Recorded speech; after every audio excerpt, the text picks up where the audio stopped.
Welcome to the AC 24/7 Top Story Countdown. We'll guide you through the biggest news of the day. Our focus, advocating our rights, advocating equality, advocating health, and advocating Earth. Here's our pick for number 4.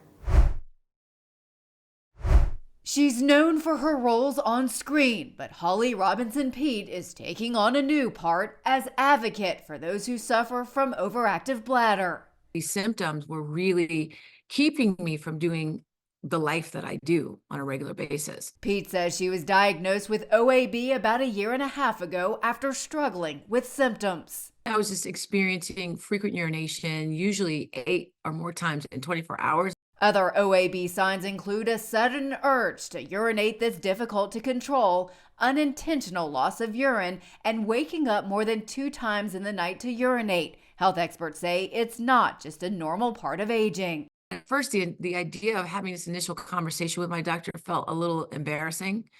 But once he diagnosed me with OAB, it opened up a whole slew of questions I was able to ask.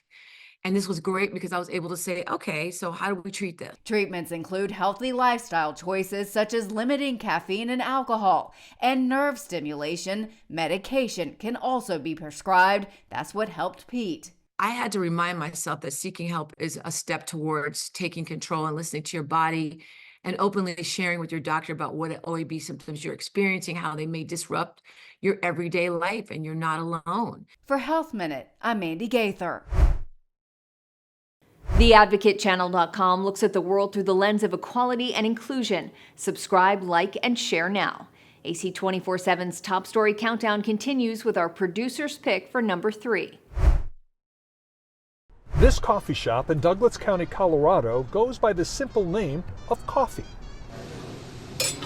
And it's here where we have a simple question for customers. Tell me your gut feeling. Do you think it's a good thing the Colorado Supreme Court did that or not a good thing? You know, I'm not the biggest fan of Trump, but I don't think people should be taken off the ballot necessarily. This man is a political independent in a very Republican county. So here in the county seat of Castle Rock, it's easy to find loyal Trump Republicans who feel the same as this man. What do you think of the Supreme Court decision? I think it's unfair. How come? Government shouldn't get in that position to control votes for certain candidates. But we did find this Democrat who says that's precisely what this court needed to do. I think it's a great decision. I think that when you try to overturn an election, you don't get to run again. You know, we have a 14th Amendment for a reason. Back inside coffee, loyal Trump supporter Tony Klanaris doesn't take this decision seriously. She thinks the Supreme Court taking Trump off the primary ballot is a result of game playing. Why do you think they're playing a game and not doing their job? They're part of the game. And what's that game? Not being honest. But you think that Trump has been honest? For the most part, yeah. Her friend concurs, saying that she feels outraged, absolute outrage. Why were you outraged? They're going to take away our choice based on their personal beliefs, because I don't believe they're speaking for the people. But Elle Gray believes the justices are. She's an independent who has voted for Donald Trump, but says she won't be voting for him again if he ends up back on the ballot. I agree with their ruling that he engaged in insurrection, yes. So do you think it was the right thing to do? For my state, yes. Keith Raymond has voted for Donald Trump twice, but says this time around he's supporting Chris Christie. His opinion is more nuanced. It's a complicated issue, but if the law is the law and the Supreme Court is stating it, we have to abide by it. Doesn't mean I'm a fan of it. Many Coloradans are still digesting the court ruling. The varied opinions in this shop about Donald Trump, symbolic of countless discussions in this state and this country. Kelsey Nistel is a Democrat. I think that what he did was unacceptable for our country, and he should face the consequences for that. Jake Herman is a Republican. I think if that was a legitimate thing that happened, if he was part of an insurrection, he would have been arrested. He wasn't arrested. Like the Advocate channel on Facebook for the best way to get updated stories that advocate for equality, justice, our rights, and more. AC 24/7 continues with today's top 2 pick. Hello and welcome to Entangled. I'm your host, Jordan Euclid. Jordan Euclid, a Colorado venture capitalist and podcaster, says he's voted for Democrats in every presidential election since he's been eligible.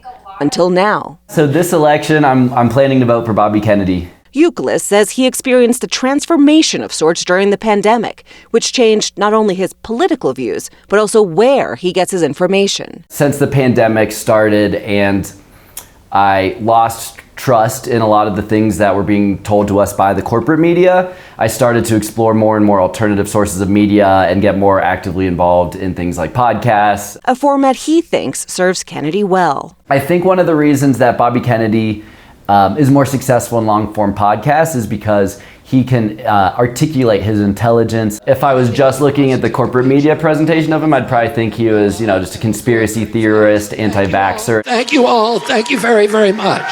This campaign is kind of Armageddon, potentially, for the legacy media. Kennedy is open about his online strategy. When we can convince those people to watch a podcast, to watch Joe Rogan's, Jordan Peterson, that they have a very, very high and very quick conversion rate. Since launching his long-shot bid for the White House, first as a Democrat, now as an independent, it became clear to me that that's what I needed to do. Kennedy has been making the rounds on popular podcasts and live streams. Elon, real pleasure meeting you, and thank you so much for hosting this. Where he's able to reach large audiences while speaking at length, usually without being challenged or fact-checked. Why would we have biolabs in Ukraine? We have biolabs in Ukraine because we're developing bioweapons. So the last podcast we did was censored and removed. Which is clearly a violation of the First Amendment. Wi-Fi radiation causes cancer. From your cell phone. I mean, there's cell phone tumors. That's the one that cinched it for me, was Joe Rogan, 1999. Rosie Aguilar says she hasn't voted in the past several presidential elections. The candidates just didn't excite her. Those are my choices. Dumb or dumber. She wasn't planning on voting this year until she listened to Joe Rogan's 3-hour-long interview with Kennedy. Joe asked great questions, the questions I would ask, and, Mr. Kennedy responded in a way that made sense to me. Like, wow. I'm going to reboot the GPS. Yeah, I was swayed by RFK Jr. on long-form podcast form. Kendra Wilson was initially interested in Kennedy, too. We're 10 times more likely to die over the next 3 months than girls.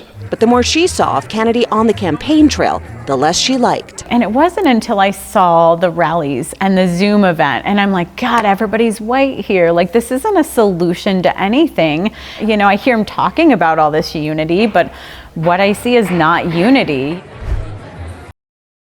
Follow the Advocate channel on Twitter and Instagram to stay updated on stories that matter every day. We're now at our #1 story of the day. Take a look. Free at last, thank God Almighty, free at last. Very emotional, exciting, grateful. After being wrongfully detained in Venezuela, these Americans are back on U.S. soil just in time for the holiday season.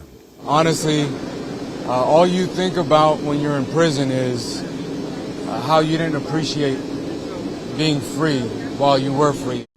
In addition to the 6 wrongfully detained Americans, Venezuela is releasing 4 additional Americans, according to U.S. officials. This has been a priority for us broadly. It's also been a priority when it comes to Venezuela.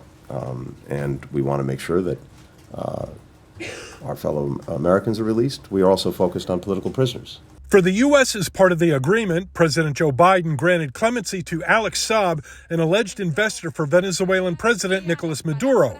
The White House says it hopes this move will lead to a more democratic Venezuela. We've made a deal with Venezuela that they'll hold free elections. So far, they've maintained their requirements, and that's it.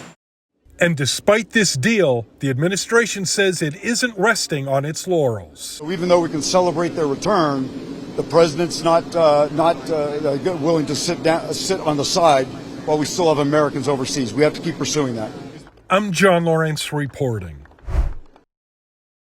Thanks for watching the Advocate Channel's top stories. We're on Facebook, Twitter, TikTok, and YouTube. Follow, like, and share, or check out advocatechannel.com for even more stories that advocate for you.